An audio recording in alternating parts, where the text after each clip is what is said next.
गिनती है, जैसा मुझे पूरा विश्वास है। तो शायद अगले टर्म में कोरोना आएगा, ऐसा नहीं होगा कि पैसा लिया जाएगा 5 साल के पैसे से।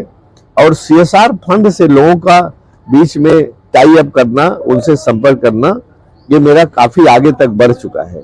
मैं समझता हूं कि इससे 10-20 गुना ज्यादा मैं काम करवा सकूंगा। बहुत बहुत धन्यवाद। तो जैसा कि आपने देखा, यहाँ पर श्याम सिंह यादव जी थे, जिनका साफ तौर पर कहना है कि इनके तमाम वो ऐसे कामकाज हैं जिनके बारे में गूढ़ता अगर जानकारी लेनी हो तो आप इनकी साइट पर जाकर चेक कर सकते हैं। और इनका ये भी कहना है कि अगर ये फिर से जो है यहाँ से चुने जाते हैं, लोकसभा तक पहुँचते हैं, तो आगामी 5 सालों में जौनपुर की कायाकल्प को पूरी तरह से पलटने का काम करेंगे। जो दुनिया की तमाम बड़ी खबर को जुड़ रही हमारे साथ देखते रहिए NBC। क्या हालचाल है? हाँ, क्या है आपका? नहीं, सॉरी। कांग्रेस का नमक खाया, उनकी जो शोहरत, उनकी इज्जत, जो उनका स्टेटस है, और उनके पास जो पैसा है, उनके पास जो पैसा है वो सब कांग्रेस का दिया हुआ है। और पैसा थोड़ा मोड़ा नहीं है, वो भी बाबू सिंह कुशवाहा से कम नहीं है। उनके भी खिलाफ ईडी का, इनकम टैक्स का कितने अकाउंट है, 28 अकाउंट है, कैसे पैसे आए। और कमर्शियल कॉम्प्लेक्स है बांद्रा कुर्ला में, हजारों करोड़ रुपए का। तो जो ईडी और इनकम टैक्स का जवाब नहीं दे पाता है, और आज देश का ट्रेंड आप देख ही रहे होंगे, अगर जवाब न दे सको, जेल जाने की नौबत हो, तो कूद करके बीजेपी की झोली में चले जाओ और सब माफ हो जाता है। इसका एक ये भी क्लासिक केस है, आप समझ रहे नहीं? मैं तो जनता के बीच में जाऊंगा, इस तरह से जाऊंगा, और जा रहा हूं कि मैंने उनके बीच में 5 साल रह करके सदन में 45 बार उनकी समस्याओं को मैंने उठाया। 45 बार। आप देखिए कि जैसा लोग मुझे कहते हैं कि हमारे पहले जौनपुर के इतिहास में किसी सांसद ने सदन में इतनी बार नहीं बोला, बोला ही नहीं। और चाहे नई ट्रेन चलवाने का मामला हो, चाहे ट्रेन स्टॉपेज का मामला हो, चाहे रेलवे की व्यवस्था का सुधार हो, चाहे पशुओं द्वारा नुकसान की जा रही फसल के मुआवजे का मामला हो, चाहे पुरानी पेंशन बहाल करने का मामला हो, सैनिक स्कूल के बारे में, केंद्रीय विद्यालय के बारे में, और एक यादव जाति का बहुत बड़ा मुद्दा है अहिर रेजिमेंट बनाने के बारे में, आदि तमाम मुद्दों पर, मेडिकल कॉलेज बंद पड़ा था उसके बारे में, आदि अग्निवीर के बारे में, सब चीजें याद नहीं आ रही हैं। लेकिन इस तरह से मैंने 45 बार बोला है सांसद में जौनपुर के लोगों की समस्याओं के लिए। अब उसके अलावा मैं 7 संसदीय समितियों का सदस्य रहा हूं, बहुत important committee, PSC committee, estimate committee, joint officers of profit committee, OBC committee, rural development department की स्टैंडिंग कमिटी, पेट्रोलियम डिपार्टमेंट की कंसल्टेटिव कमिटी, और हिंदी राजभाषा समिति। देश का कोई एमपी इतने समितियों का सदस्य नहीं रहा है। मैं बड़ा आभारी हूं श्री ओम बिरला, माननीय स्पीकर लोकसभा का, कि उन्होंने कुछ सोच समझ के मुझे इतने समितियों का सदस्य बनाया। और इसका दौरा करना पड़ता है, इसमें टाइम जाता है। इसके अलावा मैं ऑल इंडिया यादव महासभा का कार्यकारी अध्यक्ष हूं, उसमें भी मैंने दर्जनों शहरों का दौरा किया। यादवों के जैसे हर जाति का एक अपना अपना ऑर्गेनाइजेशन है, उसी तरह से यादवों का भी ऑर्गेनाइजेशन है।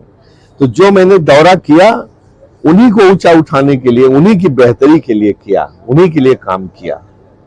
तो इन तीनों दायित्वों का निर्वहन करते हुए काफी टाइम मैंने निकाला जौनपुर के लिए भी।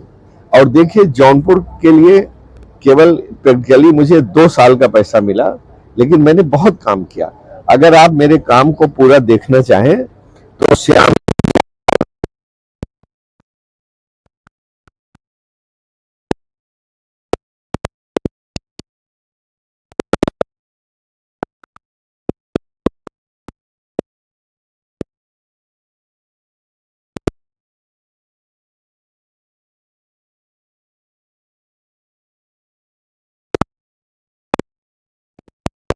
जैसे आप देखिए, हमने हजारों सोलर लाइट दिया, हमने 35 यात्री प्रतीक्षालय बनवाए, हमने 21 केंद्र सरकार की ग्राम विकास मंत्रालय से 21 सड़कें दी।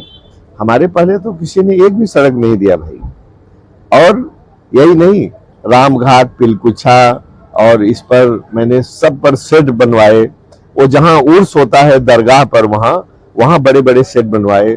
108 कॉलेजों को मैंने ऐसी किताबें दिया कि कोर्स के अलावा जो प्रेरणादायक, इंस्पिरेशन जिससे लेते हैं कि देशभक्ति की किताबें देशभक्ति ऊपर, जैसे एपी अब्दुल कलाम आजाद की किताबें, इस तरह से अच्छी अच्छी किताबें जिसको लड़के कोर्स की किताबों के अलावा भी लाइब्रेरी में पढ़कर उससे प्रेरणा लें। 108 स्कूलों का मैंने यहाँ संगीत के लोगों को एक दिन इकट्ठा किया, सबको सम्मान दिया, साहित्य के लोगों को भी इकट्ठा किया, सबको सम्मान दिया। और यही नहीं, ये कोरोना में मैं बहुत बीमार था, लेकिन बीमार होने के बाद, अच्छा होने के बाद मैंने जौनपुर में बहुत बड़ा ऑक्सीजन प्लांट दिया, जौनपुर अस्पताल में, और 5 लाख मास्क दिया, बहुत काम किया। पहले साल का पैसा तो मेरा कोरोना में ही चला गया जौनपुर की जनता के लिए। दूसरे तीसरे साल का पैसा आप सभी लोग जानते होंगे कि मोदी सरकार ने ले लिया। जो आपके विकास का पैसा था वो मोदी सरकार ने ले लिया। चौथे पांचवें साल का ही पैसा मुझे मिला। तो इतना काम मैंने जाकर के आपके बीच में, जौनपुर की जनता के बीच में किया है।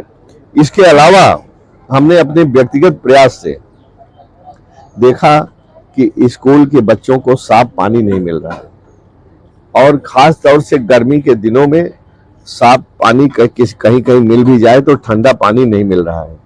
तो हिंदुस्तान पेट्रोलियम कॉर्पोरेशन लिमिटेड के चेयरमैन से संपर्क कर 150 आरओ विथ इनबिल्ट कूलर मैंने सैंक्शन कराया। एक कूलर का दाम आरओ के साथ 2,60,000 रुपया है।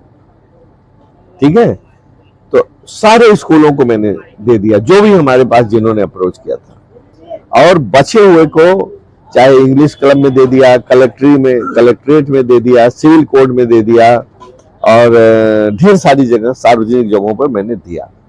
अब गरीब महिलाएं आती थी तो उनके पास जीविका का कोई साधन नहीं था, तो मैंने हिंदुस्तान कॉपर लिमिटेड के चेयरमैन से बात करके 125 सिलाई मशीन बांटे उनके लिए।